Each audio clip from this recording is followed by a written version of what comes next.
जगन्नाथपुरी में क्यों खाए जाते हैं एकादशी पर चावल? जाने कारण। हिंदू धर्म में एकादशी तिथि का अत्यंत महत्व है। इस दिन व्रत रखा जाता है और चावल खाने की मनाही होती है, लेकिन जगन्नाथपुरी में एकादशी के दिन चावल खाने की परंपरा है। आइए जानते हैं इसके पीछे का कारण। हिंदू धर्म में एकादशी तिथि का अत्यंत महत्व है। एकादशी के दिन व्रत रखने, भगवान विष्णु की पूजा करने और इससे जुड़े नियमों का पालन करने का विधान है। एकादशी के दिन चावल न खाने की भी मान्यता है। जहां एक ओर सभी मंदिरों और यहां तक कि घरों में भी एकादशी के दिन चावल बनाना या खाना वर्जित माना जाता है, वहीं जगन्नाथपुरी की एकादशी अपने आप में एक रहस्य है, क्योंकि जगन्नाथपुरी में एकादशी के दिन चावल खाने की विशेष परंपरा है। हिंदू धर्म में एकादशी तिथि का अत्यंत महत्व है। इस दिन व्रत रखा जाता है और चावल खाने की मनाही होती है, लेकिन जगन्नाथपुरी में एकादशी के दिन चावल खाने की परंपरा है। आइए जानते हैं इसके पीछे का कारण। हिंदू धर्म में एकादशी तिथि का अत्यंत महत्व है।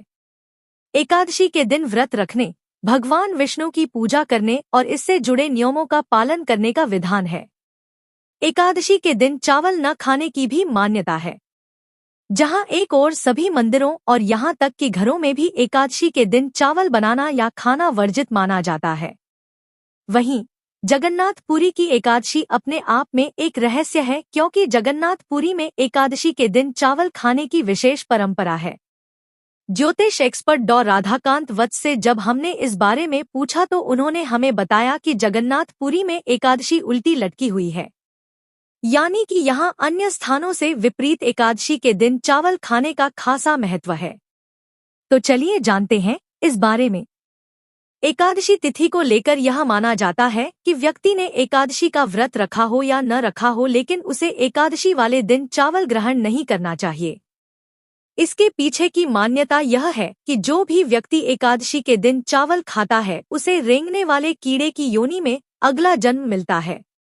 अब सवाल यह उठता है कि आखिर जगन्नाथपुरी में एकादशी को लेकर यह नियम मान्य क्यों नहीं, और क्या एकादशी के दिन चावल खाने का पाप जगन्नाथपुरी के लोगों को नहीं लगता? तो बता दें कि सिर्फ एकादशी के दिन चावल खाना ही नहीं, बल्कि व्रत में चावल खाना भी यहाँ मान्य है।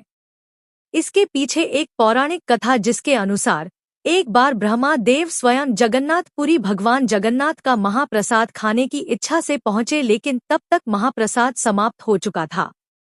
मात्र एक पत्तल में थोड़े से चावल के दाने थे, जिसे एक कुत्ता चाट चाट कर खा रहा था। ब्रह्मादेव कैसे हुआ था ब्रह्मादेव का जन्म?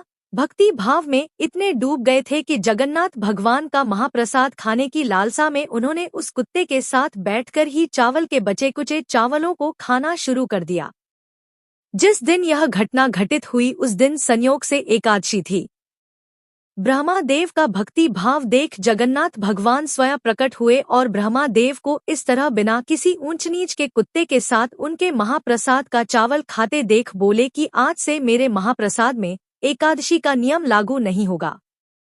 बस उसी दिन से जगन्नाथपुरी में एकादशी हो या कोई अन्य तिथि, भगवान जगन्नाथ के महाप्रसाद पर किसी भी व्रत या तिथि का प्रभाव नहीं पड़ता है। तो इस कारण से जगन्नाथपुरी में मनाई जाती ही उल्टी एकादशी और खाए जाते हैं चावल। हम आप तक सही जानकारी पहुंचाने का प्रयास करते रहेंगे।